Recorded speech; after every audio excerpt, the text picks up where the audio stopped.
Yes, Assalamualaikum and very good morning to everyone. How are you today?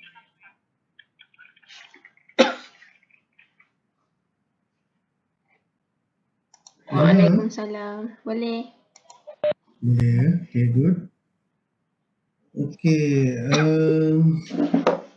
before we start, I just want to share something with you. I just received something on my friend WhatsApp, my group WhatsApp. Said that Harvard Business School launched a virtual classroom. So they claim that we are entering in an era where we won't need huge university spaces for education. So you can see that there's a trend of online learning, like what we are doing now. Okay, maybe one day we don't need any physical university. All are in virtual, virtual learning, virtual meeting, and then online shopping, everything online now. Okay, I don't know whether it's good or not. This current development. But when it comes to learning, I prefer face to face. And I believe that online learning only what we call it some additional media to study, to learning process. Because face to face is much better, right? Because we have direct contact, face to face communication, two-way communication. But for virtual learning ni tahu lah, dia ada create some barrier kan, barrier untuk kita bersemuka dan sebagainya. Kita tak ada orang kata what we call it self belonging kan towards each other. Tak jumpa, saya pun tak pernah jumpa you tak pernah jumpa saya kan. Kita tengok virtual learning je dalam virtual platform saja. Okay, hopefully lah one day we can meet each other in future. But I heard that some of you are allowed to go back to campus next week on 8, if I'm not mistaken, 8 November. Hopefully for me, you should assess yourself first. Make the assessment to yourself first. Whether are you healthy? You are not affected by any virus and so on. So you can come lah. You can come over, no problem. Those that got problem, maybe they have to hold for a while to ensure everything is okay. But for your knowledge, my children's school is being closed due to some student infected by this COVID. Jadi kita pun tak nak benda ni spread out again, especially in Kedah. Okay, but if you can see that the trend is very worrying, especially in Klang Valley. Okay, I don't know how the government is going to tackle this. But we know that tomorrow the government will table budget. So that is another the most anticipated event for people. So when the government announce table and then announce the government to the public, the budget to the public, of course, there are some reaction. There are some reactions to the budget. Itu kita boleh kaitkan juga dengan kita punya teori kan. Reaction ni kita boleh tengok daripada sudut positivism. Lepas tu dari segi pragmatik pun boleh. Dan kalau kita nak relate pada semantik pun boleh juga. Relate to semantik. Okay. Normatif tu mungkin kita relate dengan budget tu lah kan. Budget tu ada some suggestion. What should be done semua ada dalam budget. Okay. Tak tahulah, we will wait and see what we'll get from the budget. Of course, for me, public servant, of course, we are waiting for bonus. But as I mentioned before, the last time government paid bonus to civil servant was in 2012. That means that 8 years ago. Okay. Tapi tak apalah. It doesn't matter lah for me. If you got the bonus and then we'll thank God lah. Alhamdulillah lah. If we not And then we also thank God lah, because at least we still have still have salary when compared to others. Now as I mentioned before, pilot lah, pilot, stewardess semua tak ada kerja, lost their job. Then some of them open up stall to sell apa ni, what we call it nasi lemak nasi lemak lah, roti canai lah, buka cafe lah apa semua. To me it's good it's a good effort lah. Jadi at least we do something for our life. Jangan kita duduk berjalan kaki je kat rumah kan, without any productivity Macam pilot tu yang kalau you tengok ada gone viral ada one of pilot tu dia open up stall in mana Shah Alam, Kelana Jaya dia gone viral according to him, to the pilot dia punya commitment the commitment every month is around 30,000 to pay the houses, the car, and then to support the families, schooling for the children, around 30,000 per month. Dia punya commitment. Jadi could you imagine sebab before this dia punya income around 50 to 60,000 per month. Jadi no surprise lah kan when they spend around 30,000 kan. Tapi itulah besar periuk nasi besarlah keraknya kan, orang Melayu kata kan. Jadi kita kadang-kadang kita tak tahu is something that unexpected it's a very pragmatic one although if you think about logically based on the synthetic logically it won't happen like this because we have yet found good vaccine ataupun yang orang kata the best vaccine for COVID-19. Kalau we pray to God one day we will find as soon as possible so that we can cure this problem so everybody will restore to the normal life.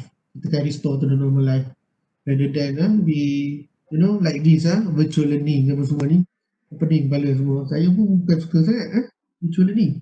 Okay, so without further ado, kita pun dah cerita sikit dari apa yang berlaku dalam negara kita, what is going on in our country and all over the world including vote. US vote ni saya tahu siapa menang presiden US Biden ataupun Trump. We have yet to know the final result, but I heard that Biden is leading most probably he will become the next USA president.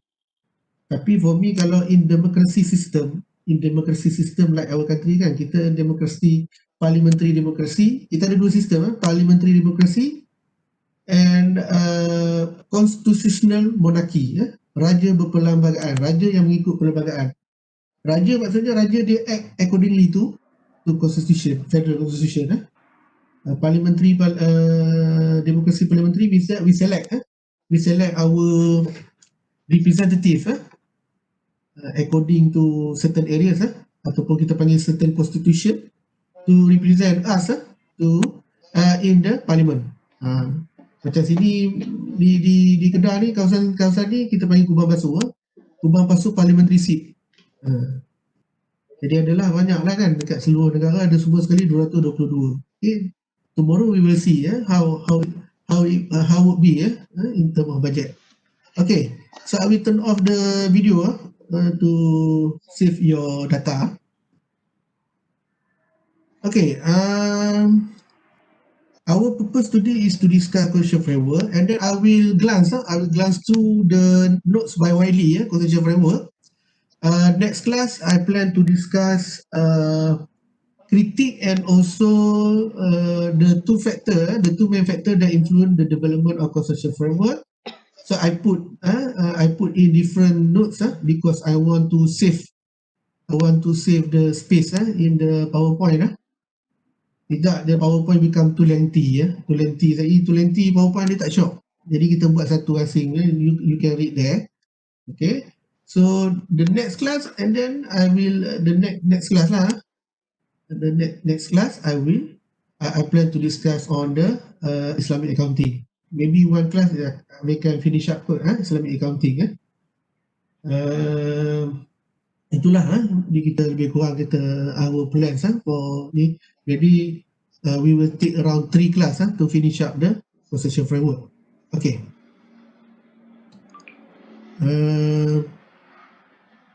So chapter 3 regulation approach of accounting a concession framework.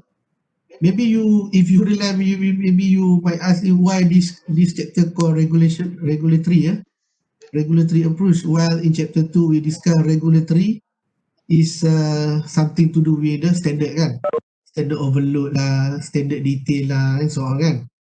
So if I don't have the answer sebenarnya, I don't have the answer because MIA propose us this chapter as called as regulatory ataupun regulation approach. But for me, no need lah to mention the regulation approach. Just call conceptual framework is quite okay. Ataupun kita kata conceptual framework, conventional and Islamic. Macam tu pun boleh dah sebenarnya. Jadi jangan marah saya lah kalau you kata I tu in chapter 2 when we discuss regulation or regulatory framework, I never touch on the conceptual framework. I only talk about accounting standard kan. But for me, no need actually to put the regulation here. It's good enough if just mention conceptual framework for financial reporting, conventional and Islamic. Itu saja. Okay. Okay, I will give ada some of you ask me to use the annotate. Tak apalah, gunalah annotate ni. So you know that I pun already mention you in chapter 1 and sometimes I touch in chapter 2. This project is a long project. It have been started in 80s. Have been started. The project have been started in 80s. Okay, I think before this actually, but early 80s already started. So if you count, it's about more than 20 years. More than 20 years ago, concession framework have been developed, and has yet we have the final version.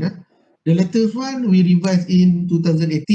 We revised in 2018. 2010 they issue one, what we call it, it's like a final version of concession framework, but after 8 years, and then they issue another one with some changes. Some of the changes about the definition of asset and liabilities. They change the definition. It is maybe they got input. They got input from the people. Okay, they got input from some people, some parties all around the world, and then they make the revision. So I think maybe it's a time consuming, but if you see this process from the positive perspective, we believe that one day when we finalize the constitution framework, and then we will have the best one, the concrete one, the consistent one, the solid one, we call it very solid. We want to have that kind of constitution framework. Okay. Before this, as I mentioned before, many parties or many centers all around the world try to develop constitution framework, their own version. At least 3 lah, I realize, maybe 3 or 4, I realize, constitution framework. One from Australia, some of Canada, and then ISB in UK, and also FASB in US. But in 2004, both party they sit together and decide to enter into a joint project. So I think it's better lah kan, rather than we have many version of constitution framework. If the constitution framework different each other, and then it can create confusion, at least to some people. Macam Malaysia ni normally we refer to UK lah kan, as county kita. UK base. Some element of Australia juga. Australia pun ada juga influence in our country. It's quite orang kata highly influence juga Australia punya accounting dekat Malaysia. Okay. And then we got US pun ada juga kita refer to GAAP lah and so on. So alhamdulillah lah, thank God so they can reconcile the different, and then they sit together to develop one constitution framework since 2004. Okay. Okay, let's go to the next.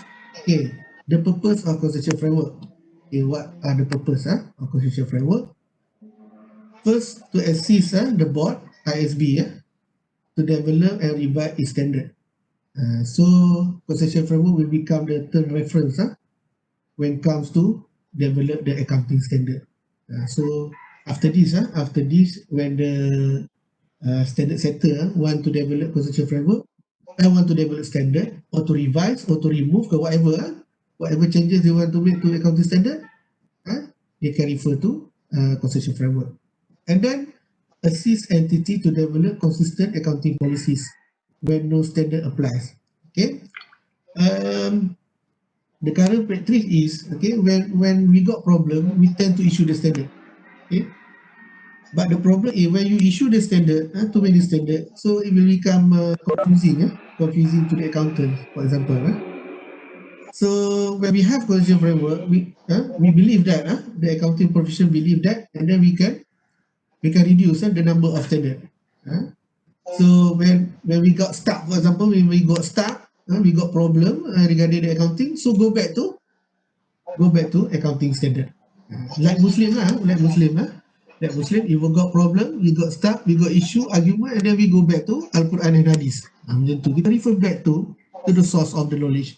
Okay? Jadi jangan kita if not it become the never ending story kan. This person said they are right, this party said you are wrong and so on. So it become prolonged argument. So when there is no standard, we confuse, we don't know what to do, and then we go back to the concession framework. Okay, and then also give guidance when the accounting allow a choice of accounting policy. Ini pun yalah, you realize kan, accounting they allow some, they allow some flexibility, right? Flexibility when it comes to some transaction, like inventory, as I mentioned before, you can choose whether LIFO, FIFO, weighted average. We come to depreciation, and we have straight line method.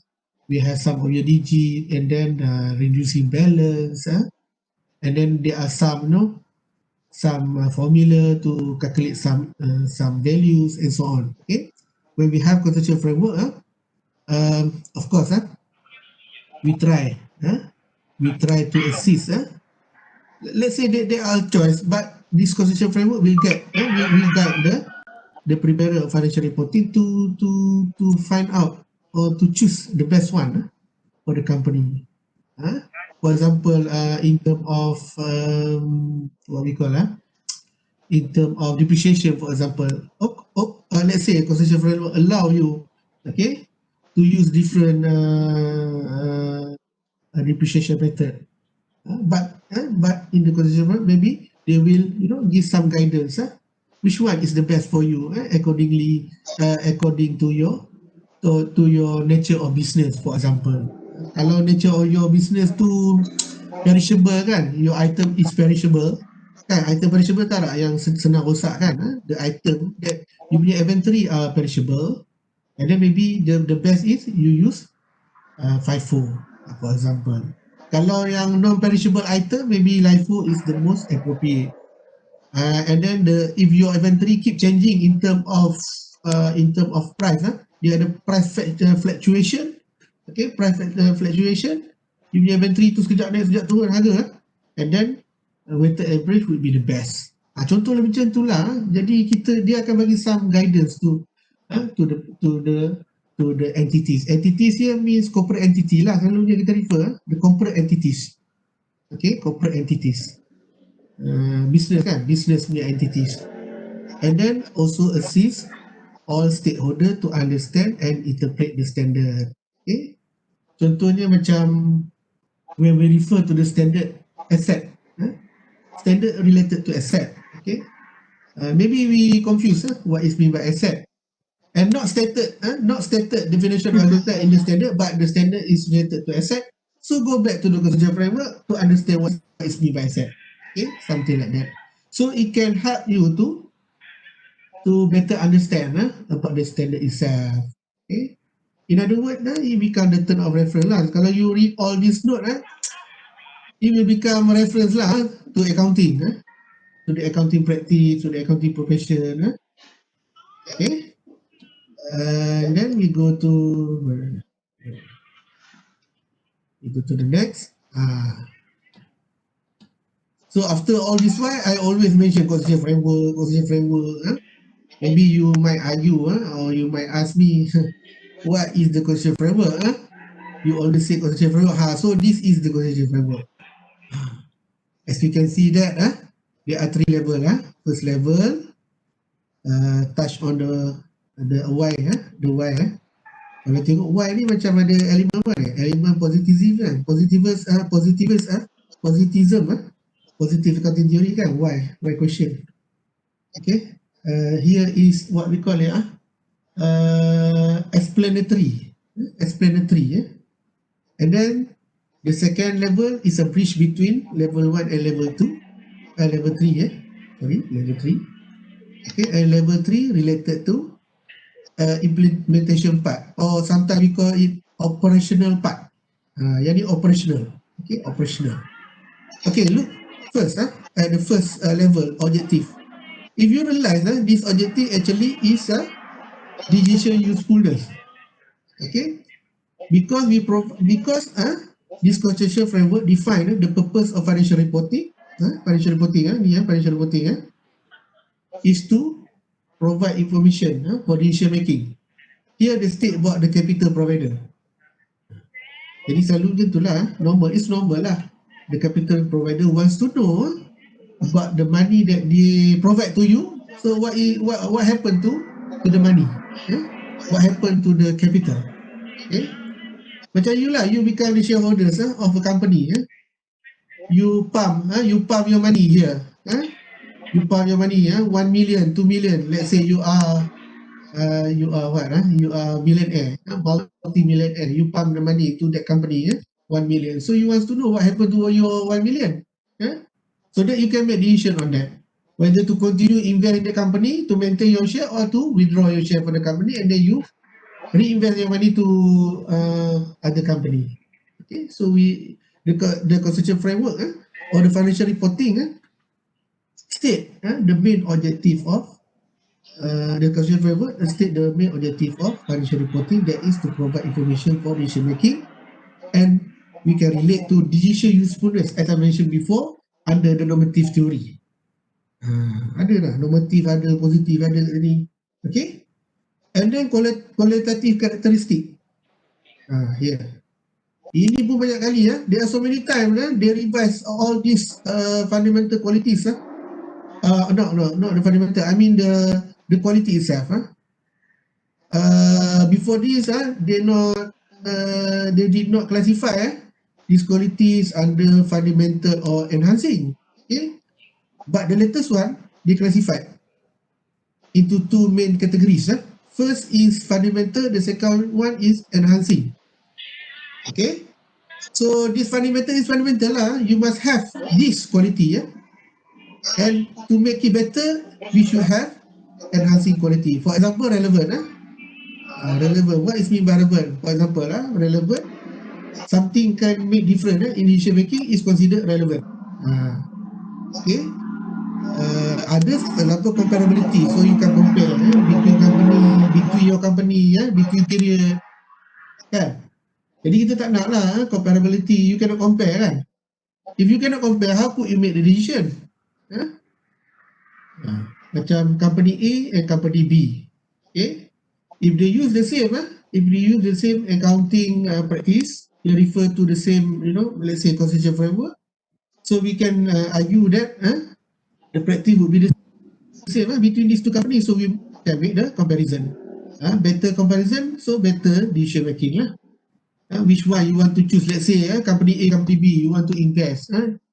So you will know which one is better for you. Okay. Timeliness, for example, timeliness. So we want the latest information the information will be latest. For example, the COVID-19 punya statistik. Of course, we want to, the latest one was tomorrow's statistic. kan? Was yesterday statistic. Okay, it's better kan to know the current situation. Of course, we don't want we talk about timely. We don't want information. The past information, the old information, the less relevant information. Because the later the information, the better you to make the decision. Okay. And then element here. All these elements can be found in financial reporting. Asset, liability, equity can be found in statement of financial position. Okay. Income and expense can be found in your comprehensive income. So, consolidation framework define all these elements. You might be surprised. How could the asset definition keep changing from time to time? Is whether what we call it? Although it looks simple, asset. Okay, but for your knowledge, the ISB have changed so many times about the definition of asset. Or you can see the different definition of asset from time to time. And the latest one, the 2008 version, actually they issue the later definition of asset and liability. Equity and income, I think still maintain. So in future, don't be surprised lah. Don't be surprised is the board or the accounting profession propose the new definition of element of financial statement. Memang itu biasa. Walaupun you kata, tak finalize lagi ke definition? Yeah, it's true. It has yet finalized. People keep give the comment, the constructive comment so that ISB take into consideration, and they think that if we got to change, then we change. And then the third level is about operational level. Okay, this already mentioned kan to you already know about this. It's like GAAP kan. Kalau tengok overall pun macam GAAP. The overall structure of this constitution framework actually like GAAP, generally accepted accounting principle. About the monetary unit, accrual accounting. Government also apply accrual accounting now. They are moving towards so at the end of this year, actually next year it should be full accrual basis for government. Before this, they use the cash basis. So many argue that cash basis not truly reflect the financial position because it's not cater the accrual or the transaction that involve receivable and payable. Jadi we need to apply the accrual basis. Okay, about revenue recognition, full disclosure. Okay, and then constraint. Also, when we comes to implementation part, you also need to think about the constraint, the cost issue. Cost here mean cost versus benefit. Cost versus benefit. Okay, you know that kan? You pernah dengar kan? Cost versus benefit. If you want to do something, okay, the cost should be lower than benefit. In other words, the benefit should be higher than cost. Okay, so the benefit that you will gain from something should be higher than the cost that you will be incurred. Okay, for example, I always use the example. For example, your classroom in UUM, maybe you are so missing about that. You are missing about that, kan? Okay, in your classroom, we got what? LCD lah. We got whiteboard there. We got some furnitures. Okay, let's say the total value of that asset in your classroom is around 10,000. 10,000 saja macam tu. It's around 10,000. Let's say you want to install the security features to the classroom. Of course, the security features less than 10,000. If you install something that more than 10,000 and then it's not it's not value for money lah. Let's say you want to install a biometric system to access the classroom, while in the classroom only has 10,000 value of asset. Let's say the installment, the installation cost you 15,000 more than the benefit that you will gain from that. Asset value only 10,000, but you install something, so the security features, the cost that you incur is 15,000. So it's ridiculous lah. Same goes to the accounting. When you want to, to make the implementation part, you must also consider about the cost. For example, you want to disclose information, you also need to assess the cost. Whether the information, will give more benefit when compared to the cost that you will incur. My friend, for example, you want to prepare the fair value information, maybe you need to hire more staff, or you have to do the site visit, you have to consult with the consultant, you have to appoint an expert, for example, so incur cost. Okay, whether you value or not this thing, depends lah, depend whether let's say you change to the fair value and then it's really value for the capital provider, they want to invest more, and you expect they want to invest more rather than the cost that you incur, and then you can implement that. If not, you have to find another way to provide such information. So make sure when you want to do something, you must consider cost versus benefit. This what the accounting said. That's what they say here is constraint, kekangan. Memang ada kekangan lah kan. Kalau boleh, we want to do whatever the best for the profession, tapi at the same time we also think about the cost. Kan? Macam you nak buat your wedding function kan. Of course you want to do it as grand as possible, but you have to consider the cost as well.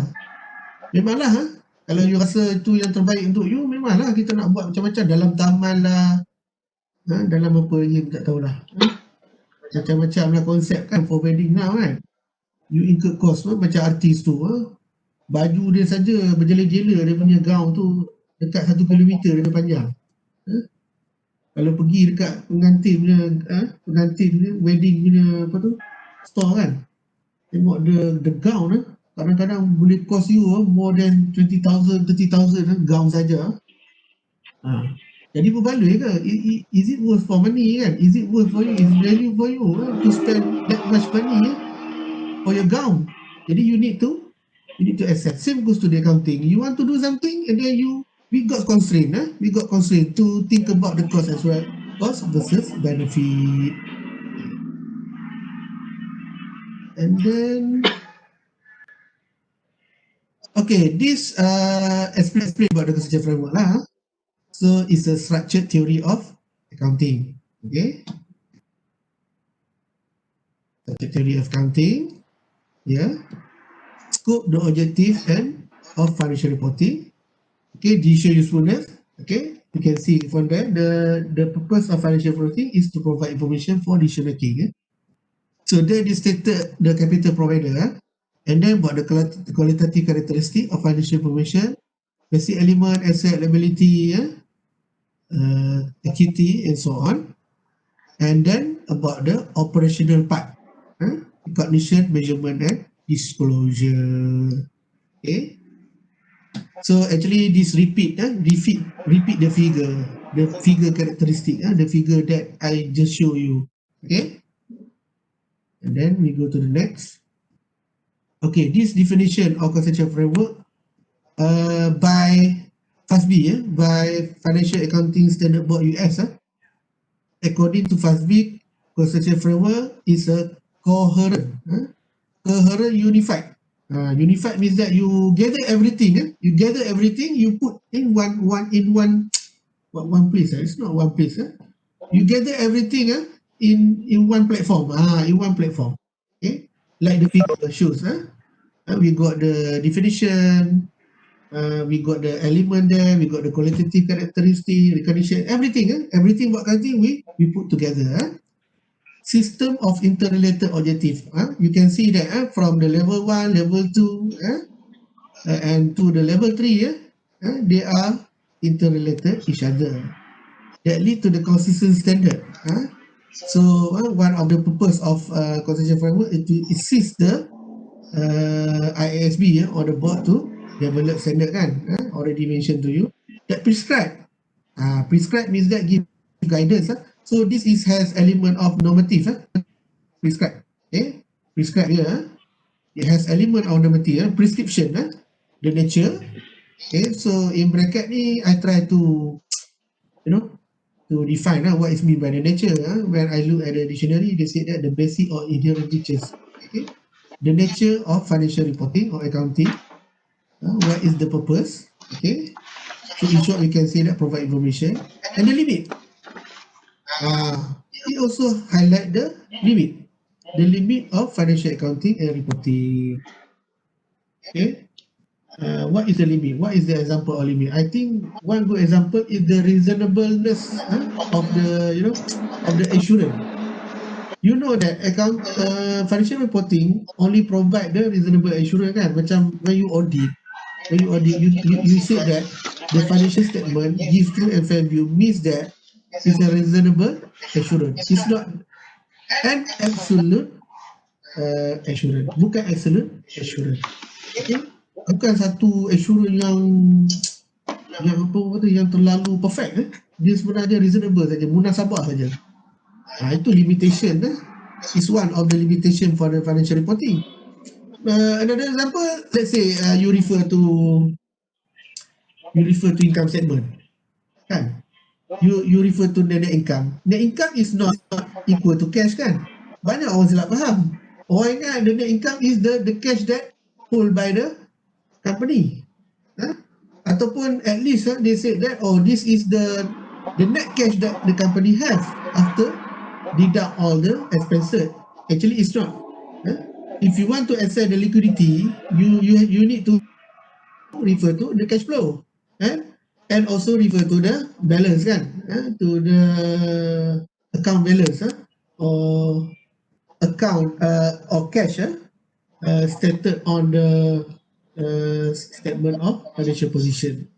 Is better, kan? Jadi ada some limitation. Limitation tu yang dekat income statement tu lah.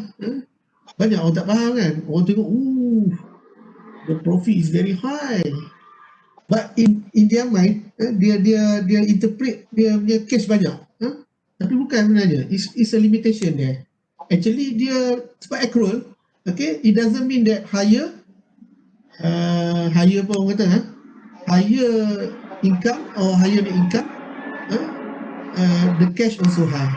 It doesn't mean like that. Okay, maybe most of your revenue come from the account receivable, so we have to go to account receivable and look into that.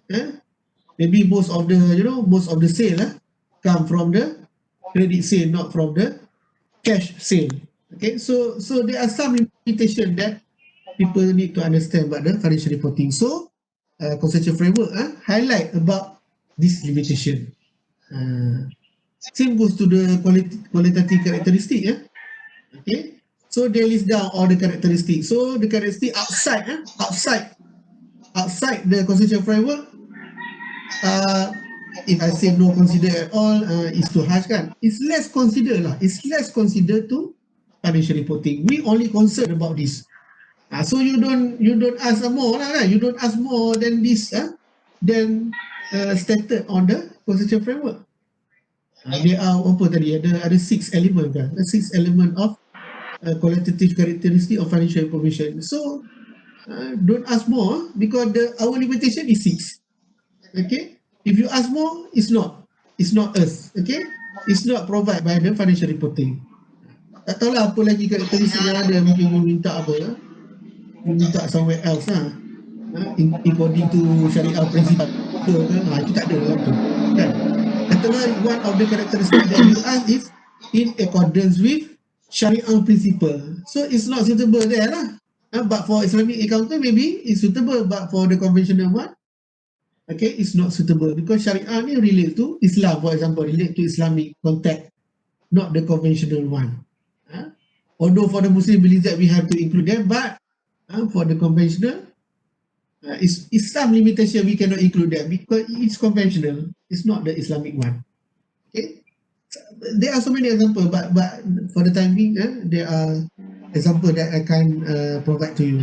Okay, what else? Then okay, this issue or problem not having conceptual framework. What the problem or issue that may arise if you don't have causation framework. First, you may have problem regarding to lack of general theory.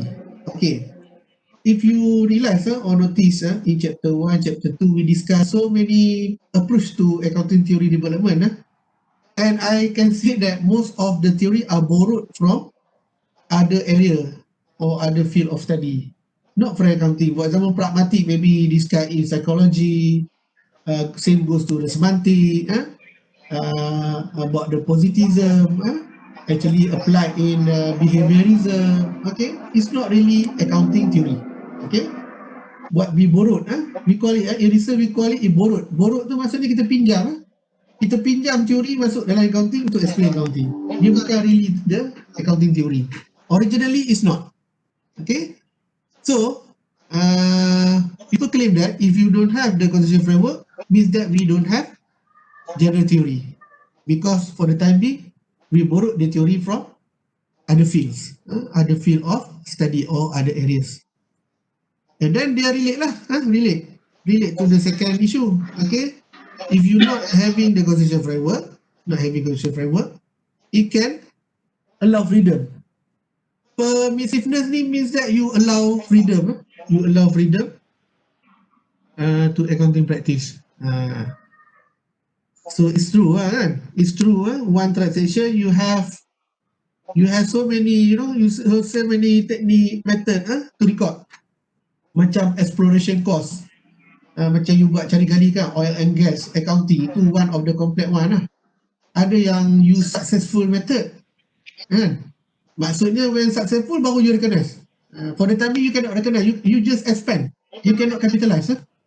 But some of the accounting, some of the jurisdiction, ataupun some of the country they allow you to capitalize the exploration cost at the very beginning, if you confident that you will be successful, something like that.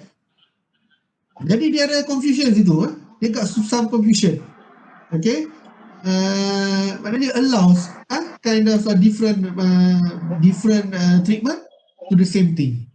Okay, so we hope that with the causation framework we can tackle this. So when you allow, it's also relate to this one. When you allow different method of freedom, it will lead to inconsistency of practice, of course. Okay, kalau you allow freedom, dia akan you not stick to something, kan? You not refer to something, or you not stick to something, you allow the freedom, they can derive some variation, and people say that is become inconsistency, tak consistent lah. Macam tadi lah, some company use successful method, some company capitalize. Okay, so how could you compare between these two company, which one better? Because they use the same, they use the different accounting treatment toward the same thing, and then it's a defense against the political interference. Political here doesn't mean that politician, it could be other party as well, when people try to attack accounting. Okay, for example, people say that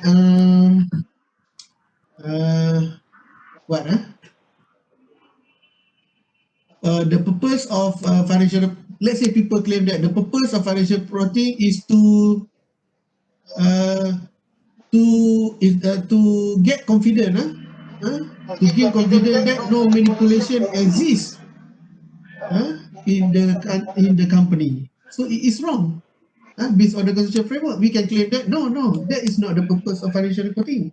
We are not talking about to give the confidence towards the company, healthy and so on. We are talking to provide the information about the company, financial health or financial position, something like that. Okay, so we can avoid people from attacking, because everything is stated there, about the measurement, about the recognition. When people argue you, so you can defend yourself by using the causation framework, something like that. But political here means it could be anybody lah.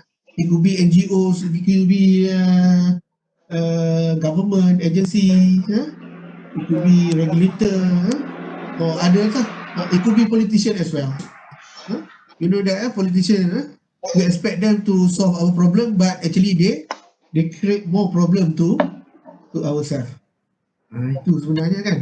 Kita expect dia solve our problem, but actually they create more problem to us, to our life. Okay, memang itu yang berlaku lah kalau kita tengok. Okay, and then benefit of having consensus framework, sebenarnya you can reflect this, you can orang kata change, you can change this to become the benefit. Okay, maksudnya macam ni okay, you kata kalau if we don't have consensus framework and then we got problem with the lack of general theory, so what is the benefit of having consensus framework? We have a structured theory, for example. You boleh terbalikkan benda ni, you can see another way around.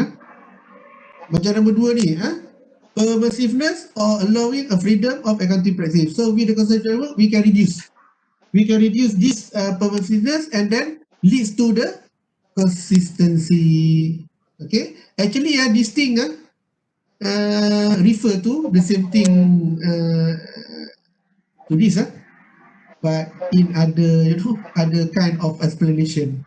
For example, consistent and logical reporting requirement. Of course lah, because when you use consensus framework, you refer to the same thing, it will lead to your consistency. Because you refer to the same concept.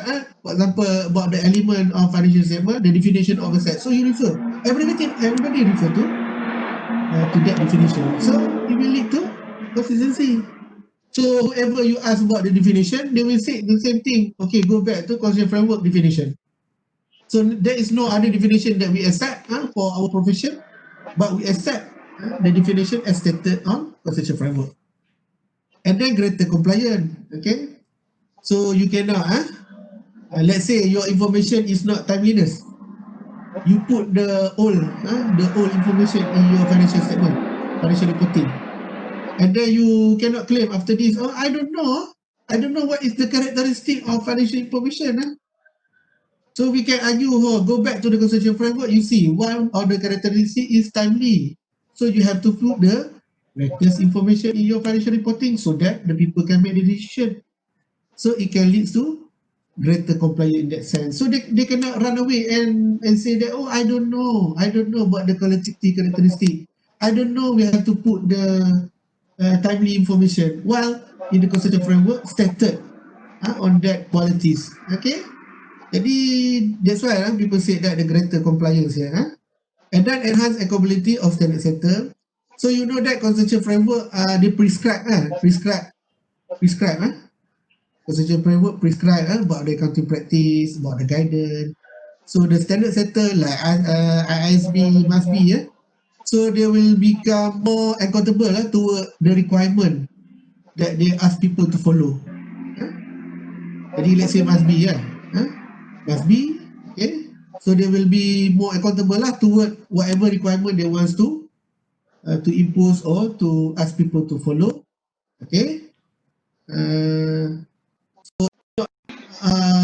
out of the blue requirement, it is based on the consensus framework, so they will be more accountable because based on the consensus framework, and then they will become more accountable, more responsible towards what action they want to take to others.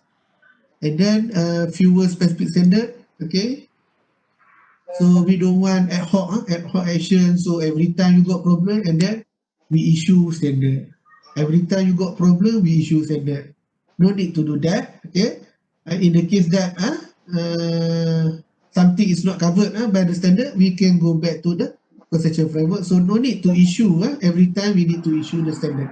You can see from the purpose of consensus framework when you look at the slide. The first slide said that to cover the area that not covered by the accounting standard, and then enhance the understanding of the reporting requirement. Okay, from the 3 level that I show you just now, so you can see that they can give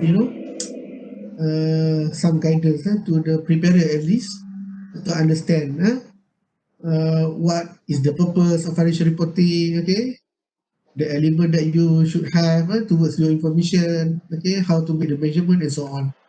And then lastly, more economical standard setting, okay.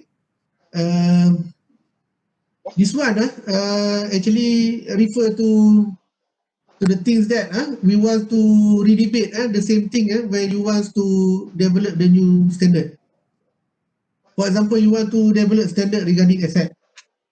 So no need to redebate, no need to redebate what the concept of asset or the definition of asset. Every time you want to issue or to develop new standard regarding the asset, because we already define what is meant by asset in the conceptual framework. Same goes to the liability, equity, revenue, and so on. Jadi kalau every time you want to develop standard related to asset and then you want to define what is meant by asset, it's time consuming. It means that you reinvent the same wheel. Itu yang you selalu dengar kan. Takkan kita setiap kali kita nak buat standard tentang asset and then we need to redefine the asset. Tak payahlah kan. Tak payahlah bincang pasal ni. Tak payahlah. Asset, terus pergi ke framework, what is meant by asset. Kalau tidak nanti setiap kali nak buat asset, financial investment property, asset standard nak buat investment property. Lepas tu baru start nak define balik apa maksud asset ni. Lepas tu sekejap lagi nak buat something to do the asset, kata nak buat PPE baru je. Nak pecah pula furniture satu standard katanya. Katalah furniture, you want to make one furniture new standard regarding the furniture. Asset, something to do with asset. Okay? Then you nak redefine pula what is meant by asset. Tengok-tengok tak sama pula. Yang tadi investment property punya definition of asset different. Tu yang furniture ni different pula. Dah jadi pening kepala pula. Jadi panjang cerita orang akan keep arguing why different each other in terms of definition. So we don't need to redefine the asset. Okay, then we can straightforward refer to the constitutional framework. So it will lead to the more economical in terms of standard setting process. We can see from maybe in terms of resources, in terms of time, cost. Okay, you can save. You can save all these things if we have conceptual framework.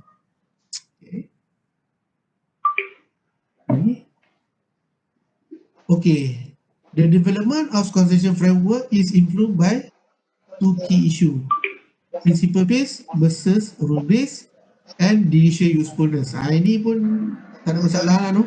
Maksudnya sini I go to the first one and the second one first. It means that whatever you want to do, whatever conceptual framework would be, it must concern with the decision usefulness, because it's the what we call the most important thing that we have to highlight about the objective of financial reporting. Maksudnya whatever level, whatever definition you want to do, whatever measurement that you want to apply, whatever qualitative characteristic of information must support the ultimate purpose of financial reporting, that is to provide information for decision making, or we call it in short decision usefulness. It's what is decision usefulness. And one more thing is about conceptual framework must support the development of standard. Okay, if you want to develop standard that is principle based, so the conceptual framework must be principle based. Same goes to if you want to develop standard based on the rule based, so the conceptual framework should support the rule based accounting standard. So I don't want to talk much about the principle based and rule based. So you go to the additional note first. Okay, next class I will touch on that. If not, you might confuse. Apa pula ni, menatang apa pula ni, principle based, rule based ni apa benda pula. Maksudnya kalau kita nak kita punya standard principle based, conceptual framework must support principle based accounting standard. Tapi kalau you tengok dalam nota tu dan berdasarkan my reading and my observation to the latest development, okay, the accounting profession intend to issue the principle based accounting standard. Principle based ni katanya lah dia more simple when compared to rule based accounting standard. Macam you punya code and ethic of dressing kan, code and ethic of dressing dekat UUM you rasa principle based ke rule based? Saya tanya you, principle saja ke apa? Code and ethic of dia. Siapa nak try give the opinion lah? Apa what we call it what is your views on the code and ethic of dressing code? Farisha apa dia? Farisha ada tak Farisha? Kan dah pada panggil dah Farisha ni. Ya, saya. Farisha, you tahu kan code and dressing code kan UM kan? You pernah tengok kan ada poster lah apa tu, orang pakai tie lah, you rasa lah code and ethic tu principle based ke rule based?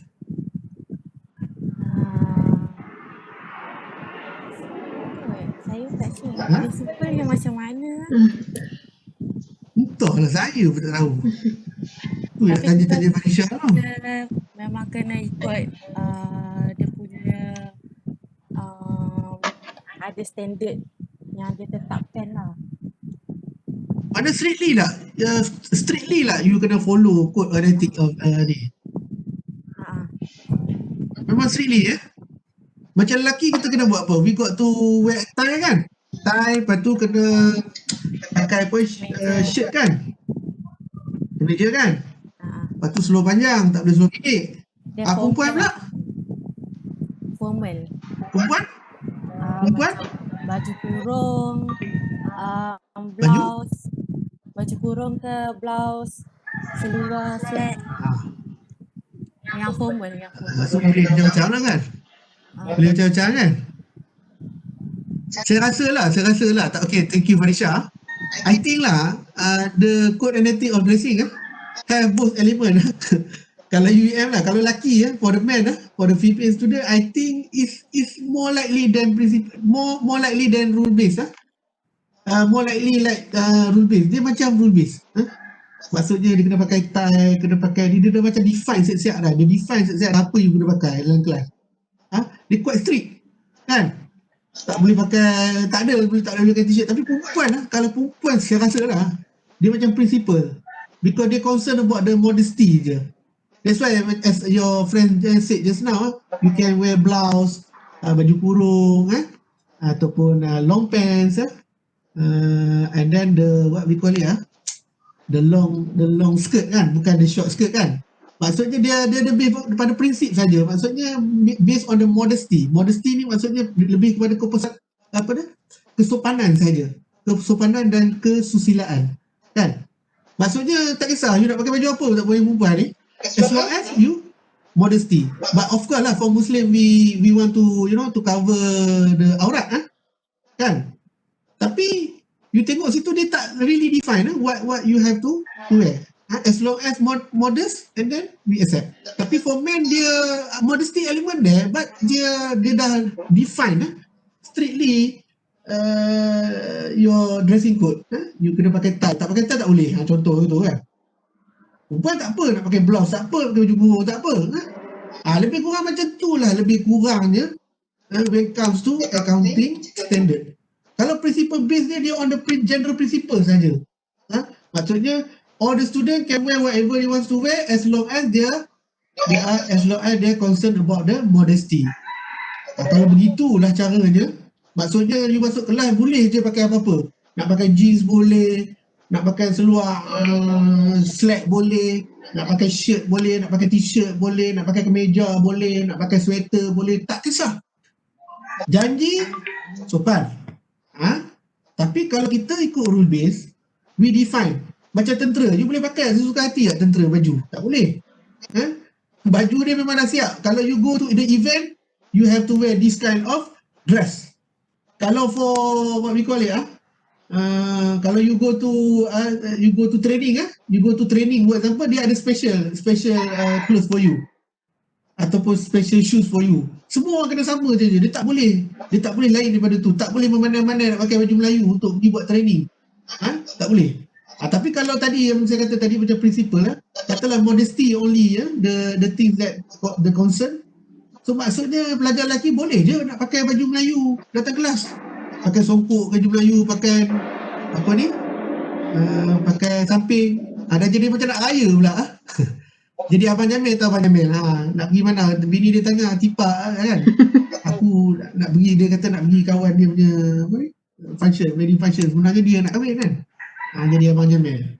Boleh terkejut jugalah, tapi macam saya lah takkanlah kadang-kadang kita tak pakai lah baju Melayu kan datang kelas kan. Tapi ada sebenarnya UUM, if I'm not mistaken, dia ada buat encouragement lah to you know, to wear the national punya clothes for certain event ataupun occasion.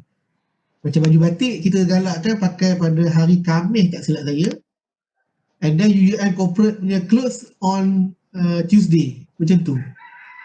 Tapi tak adalah sampai jadi rule. Dia macam lebih pada normatif saja, advice saja. Okay. Jadi kalau you baca nanti dekat saya punya additional note tu, if you read the additional note, first kali I want you to realize what is different between principle based and rule based approach in general. Okay, so that you can appreciate about this factor, how this factor influence the development of conceptual framework. Okay.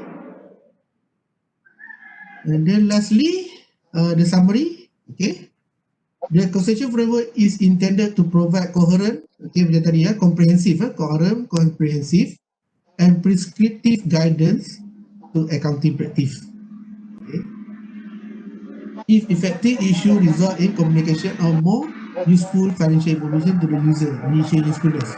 Okay.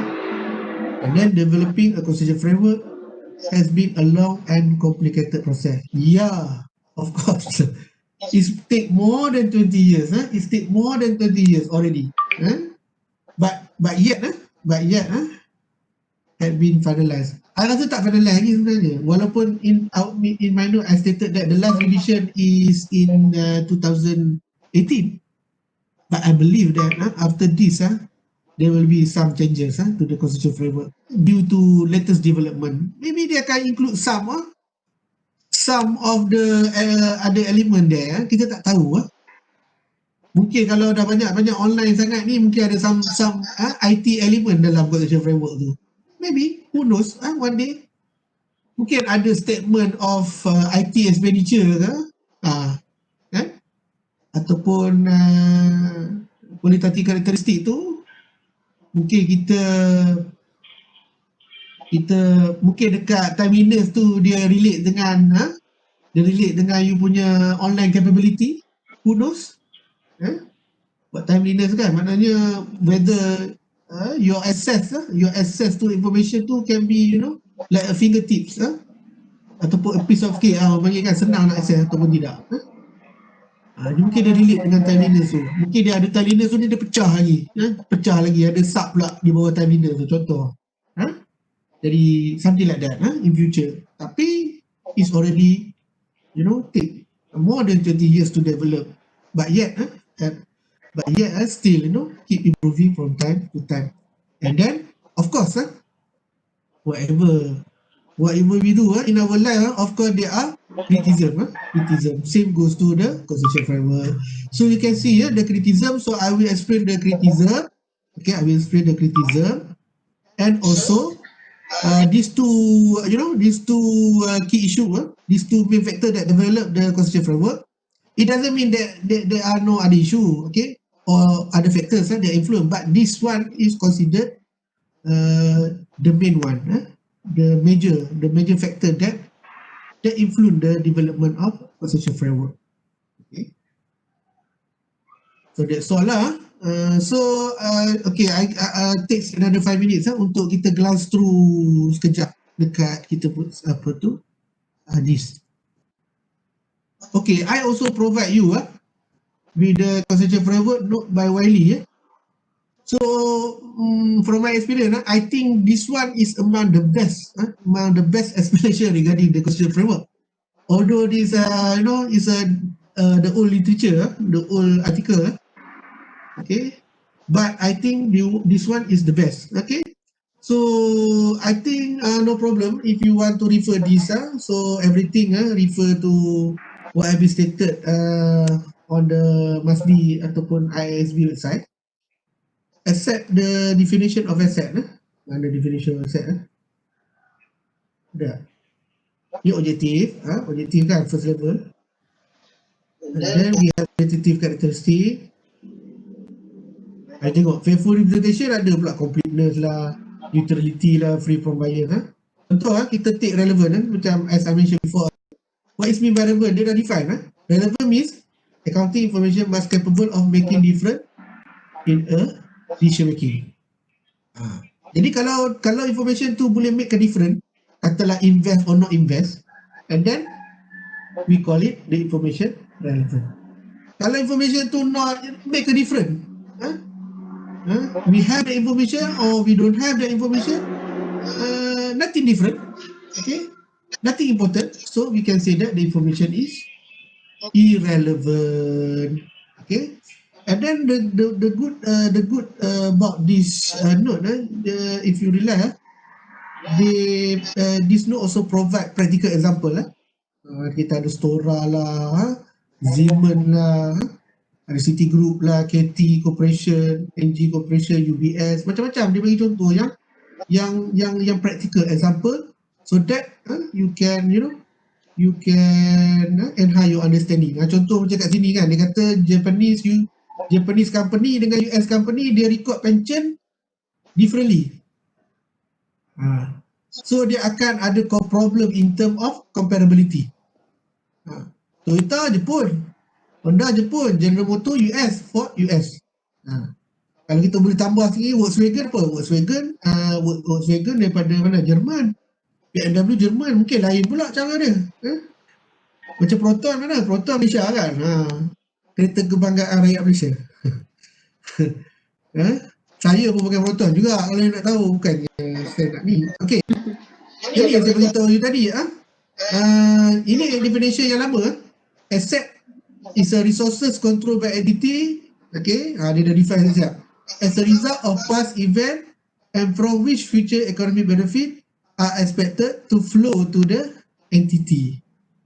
Tapi kalau you refer yang baru ni, yang 2018 ni, dia ada ubah sikit definition of asset and liability. Kalau tak silap saya, dia buang perkataan expected flow ni, dia ada ganti dengan something. Saya ada nota tu, saya tak provide kat you lah.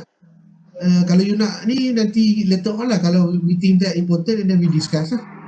Tapi definition ni pun lebih kurang yang baru tu. So you can refer ni lah, you tengok. Dia dah define everything.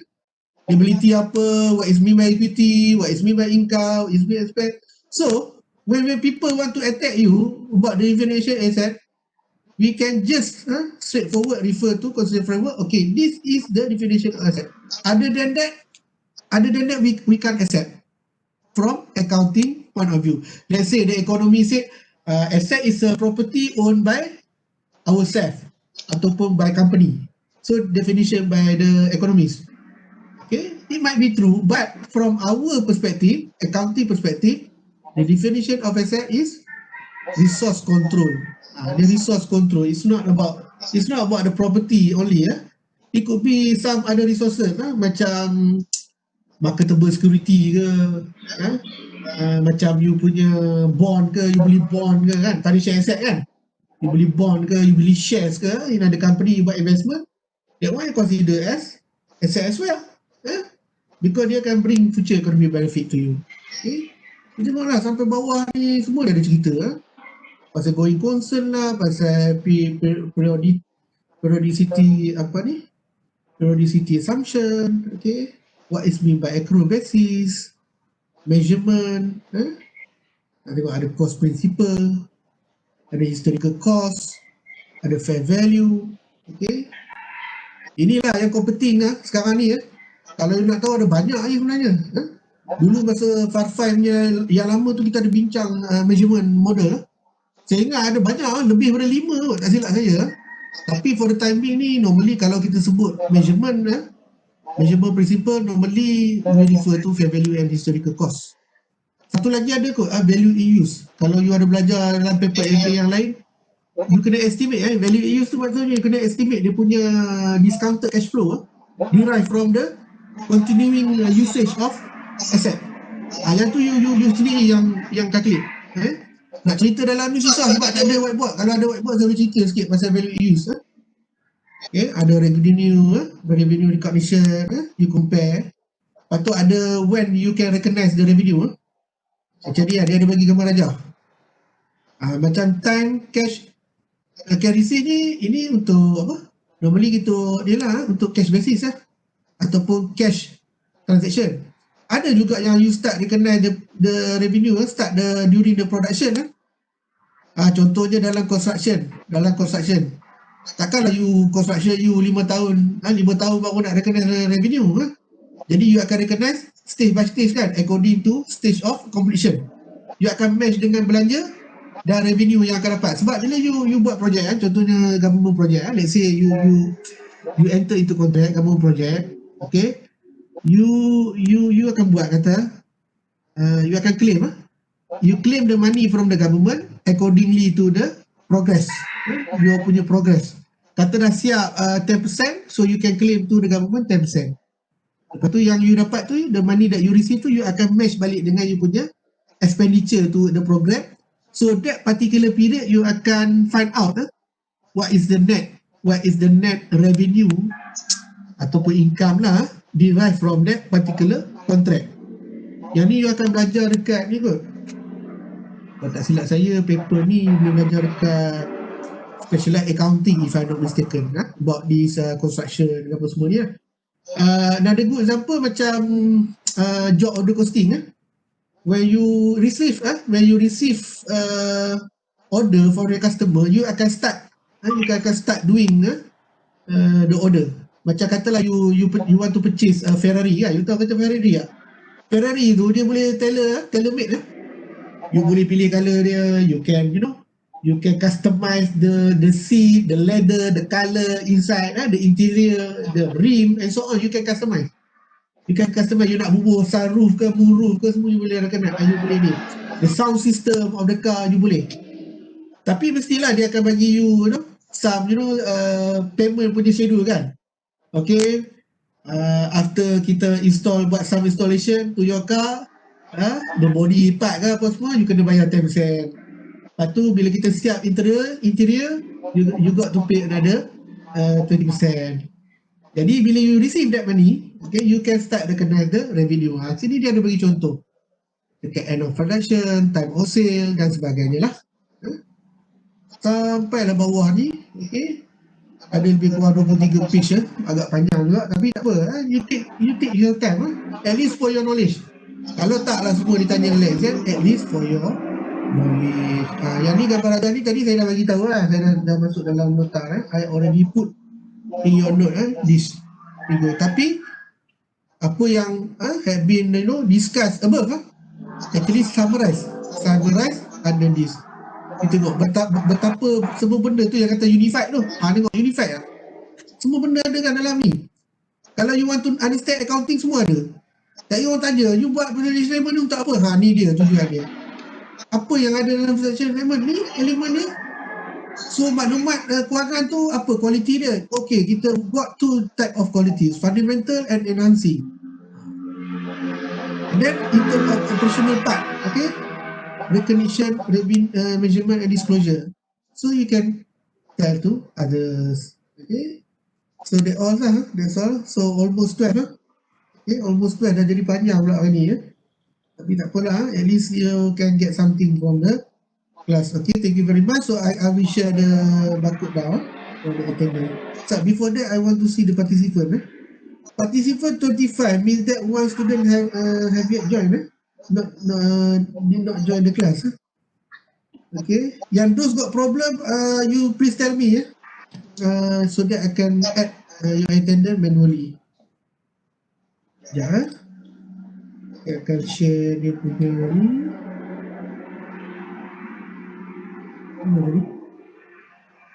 Okay.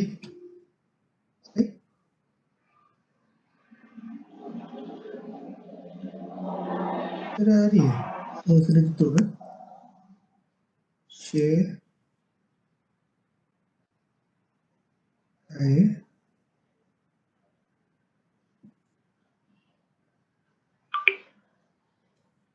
Ada order-order ke untuk student apa yang akan dapat esok? For the budget? Ada ke? Siapa-siapa nak respon for the time being? Yalah, saya dengar dia dapat RM50 kot. KBT nak bagi kan? Saya tahu. Betul tak? Tak tahulah pula doktor. Saya ada baca dalam paper semalam kata KBT nak bagi bantuan. Oh, tu untuk student baru. Student baru RM20. untuk student baru yang masuk. Bukan macam you ni, you dah student lama kan? Katanya nak bagi RM50. Betul lah RM50 ni sekarang ni. Buat apa dengan RM50? Bukanlah tak bersyukur kan, tapi RM50 is nothing lah kan. For nowadays RM50 is nothing sebenarnya. Okay. So thank you very much for your time and effort. So that we continue our discussion in next class next week. Okay.